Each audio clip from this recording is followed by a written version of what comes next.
মুসিবতে ফেলেন তত কষ্ট হচ্ছে আপনাদের।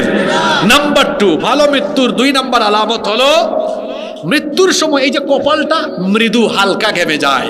আল্লাহর নবী বলেছেন, দেখেন বিখ্যাত হাদিসের 3 গ্রন্থ তিরমিজি, নাসাই, মুসনাদে আহমদ, বিখ্যাত হাদিসের 3 গ্রন্থে এই হাদিস বর্ণিত হয়েছে। আল্লাহর নবী বলেছেন, আল মুমিনু ইয়ামুতু বিআরাকিল জাবিন, মুমিন ব্যক্তি কপালের মধ্যে হালকা ঘাম নিয়ে দুনিয়া থেকে বিদায় নিয়ে মৃত্যুবরণ করে। আপনারা অনেকে জানেন আল্লাহর নবীর ওফাতের সময় বারবার তার কপাল ঘামাচ্ছিল। মা আয়েশা রাদিয়াল্লাহু আনহাকে বলেছেন, আয়েশা গো, একটা পাত্রে কিছু পানি আনো। সেই পানির পাত্রে আল্লাহর নবী তার হাত চুবিয়ে বারবার তার কপালটা মুছতেছিলেন।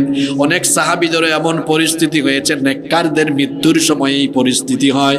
বলেছেন মুহাম্মদ সাল্লাল্লাহু।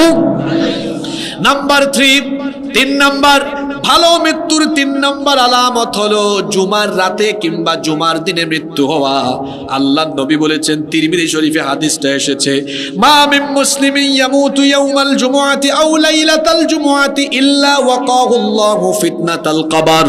যেই ব্যক্তি জুমার রাতে কিংবা জুমার দিনে ইন্তেকাল করে, তাকে কবরের শাস্তি থেকে যিনি বাঁচিয়ে দিবেন তিনি কে? এই হাদিস শুনে আবার মনে করে না, আরে বাপরে বাপ, জুমার রাতে বা দিনে বললেই এটা ভালো মৃত্যু। শর্ত আছে, ঈমান থাকা লাগবে। কত বেঈমান জুমার রাতে জুমার দিনে মারা যায়, তাই বলে বেঈমানকে কি আল্লাহ জাহান্নাম থেকে মুক্তি দিয়ে দিবেন? শর্ত হলো কি থাকা লাগবে? এখানে আমার আপনার ঈমানের দশা হলো এটা এই আছে তো এই চলে যায়, এরকম হয় কি হয় না?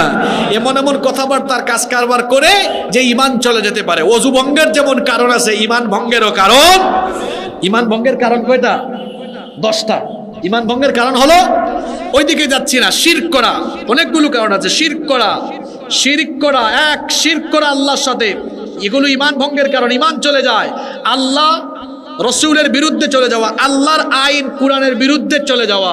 এখানে তো কত মানুষ আটকে আছে, আল্লাহর আইন প্রতিষ্ঠা বাদ দিয়ে তার নেতার নেত্রীর আইন প্রতিষ্ঠা করছে।